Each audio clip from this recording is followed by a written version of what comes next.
Okay, this is Ryan and Sam doing the forelimb of the horse. It's about 200 degrees out here while I'm sweating profusely.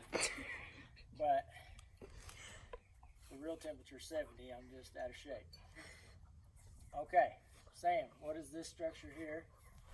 We'll start with the top of the horse. The nuchal ligament. The funicular. And we've got the, Sam? It's like a sheet. Yeah, laminar. How would you use the facial crest as a landmark when you're doing You have your 3-point nerve blocks in the face? technique to get your infraorbital nerve. Yeah, So when would you want to use that? Naso-incisive notch Yeah. right here. And the facial crest and lays right underneath the levator nasolabialis muscle. Push that aside. Underneath there's the infraorbital foramen and nerve. Yep.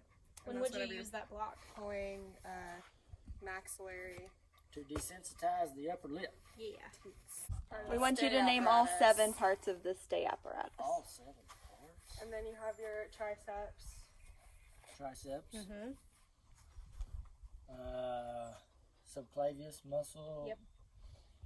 Which I don't know if that's That's not part It's of it. not. We just wanted that to be labeled. I guess you're going for biceps brachii here. That's another not part of it. That's Okay. just the point of the shoulder. Oh, point of the shoulder. Yes. Okay, what is the point of the shoulder? Supraglenoid tubercle. Are you just asking for like that It's joint? the humerus. Greater tubercle, the Yeah. humerus. I think so. Okay, and then we're going to travel down to this right here. Lacertus fibrosus. Mhm. And then that's the forearm.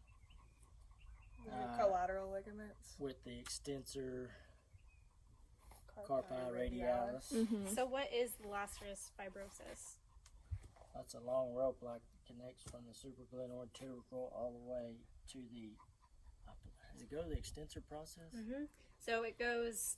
It's the lacerus fibrosis itself is like the long tendon of the biceps, but that whole rope-like structure includes that. It connects. I don't remember the second attachment, but then it attaches with the ECR. And we got medial and lateral, collateral ligaments of the elbow. And then we travel down.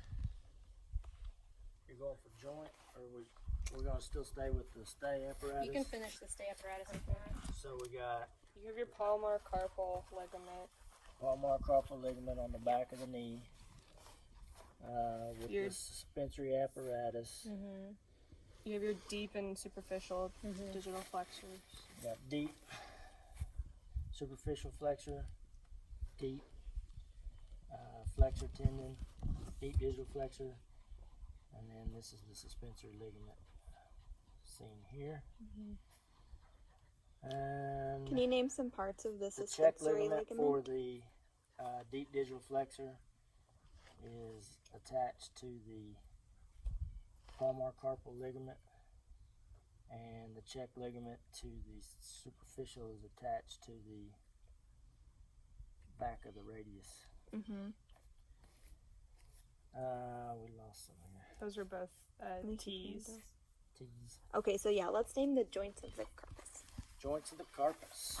Alright, we got radiocarpal joint is the first joint. The middle joint's the intercarpal joint. And the last joint is the Sam. Carpo. No. Carpo. Oh, carpometacarpal joint. Carpal metacarpal joint. Of those 3, which has the most flexion? The most flexion is the top joint. Yeah. Does the top joint communicate with the other 2 joints? No. Top joint does not. Correct. Alright. What are all the joints of below the fetlock? Here is the metacarpal phalangeal joint, also known as the fetlock joint. It's the fetlock, and the bone here, P1. P1, and the joint.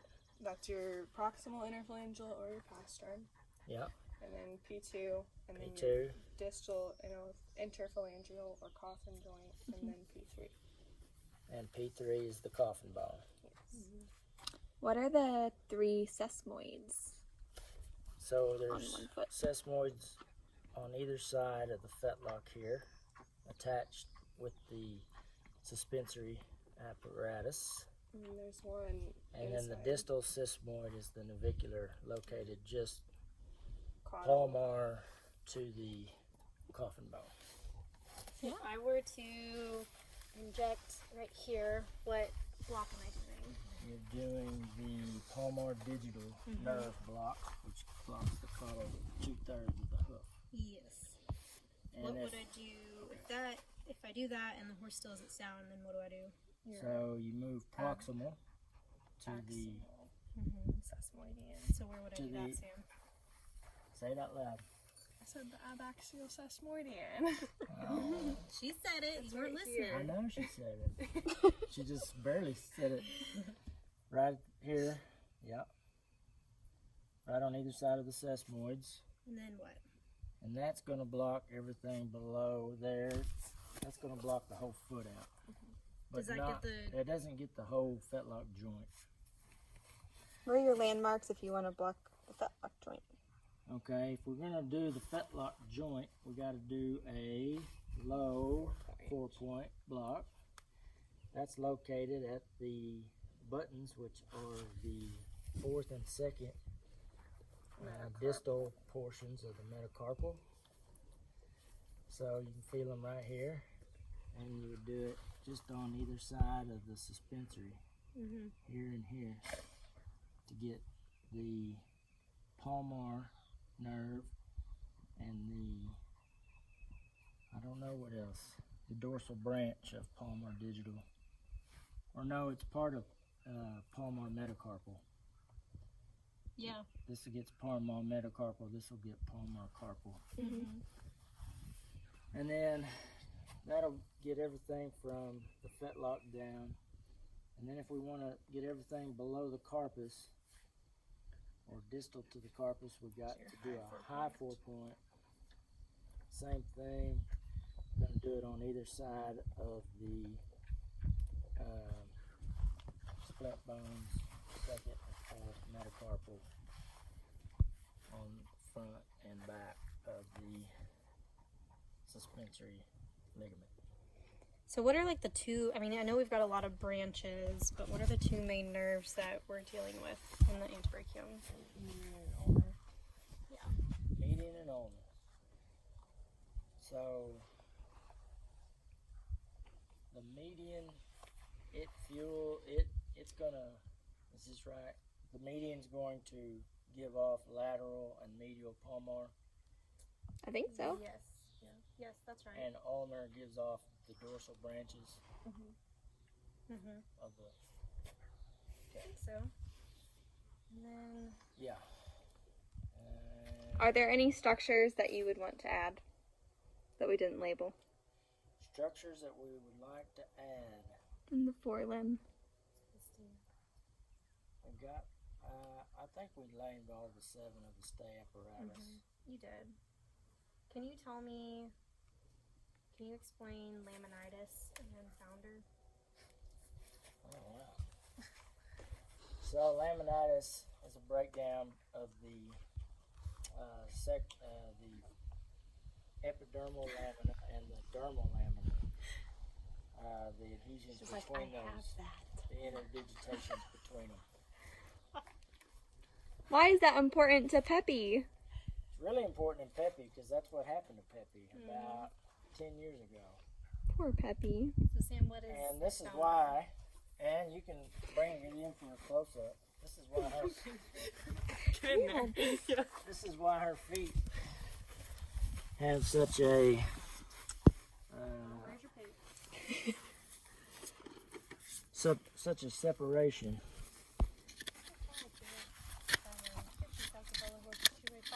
And her foot will never grow normal again because those damage is done. Ooh, that's bad. And we try when we trim this horse's foot. You can see here all this, how this wants to separate. It's just a crummy growth from now on due to the destruction of the lamina from necrosis, from ischemia due to hypercoagulation and the arterial venous anastomosis. Goodness, you're trying hard. Are these real words? Yeah. Okay. I don't even know if he's making Long story short, didn't get blood to the foot, killed the lamina at the foot, lamina dies, gets inflammation in it, destroys the membrane, the interdigitations go away, no more foot. And then you get these, you can bring it back here, which these are kind of filed off. It's kind of neat to see because you can see how it's dished out, and this is what it's constantly growing and wanting to separate.